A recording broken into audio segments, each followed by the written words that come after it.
Gunman who fled after a dramatic shootout with police during a dawn raid in Melbourne's northwest has handed himself in. He was one of 8 suspects arrested in a swoop on an international drug syndicate.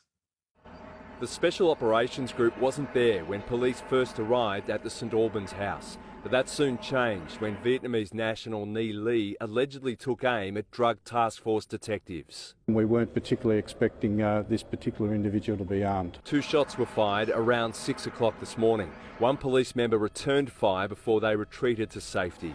The Special Operations Group with the Bearcat armoured vehicle was then called in. I just heard gunshots and then I looked out the window and there was police everywhere. Obviously a big deal, you know, a lot of it's a big drama.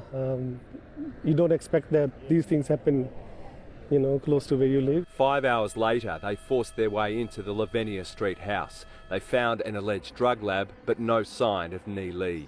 It's a high-risk operation, you know. We did the risk assessment and this can happen on a day-to-day basis. The botched raid was part of a wider crackdown on an international drug syndicate. Half an hour before the standoff in St Albans, Drug Task Force detectives started their coordinated raids in Maribyrnong, Sunshine, Cairnlea and 2 addresses in the CBD, arresting 8 people in the drug blitz.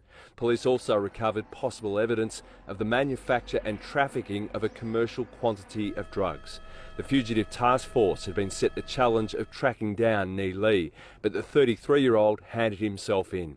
He was already on bail on drug trafficking charges. Police have been working since October last year to take down the drug syndicate.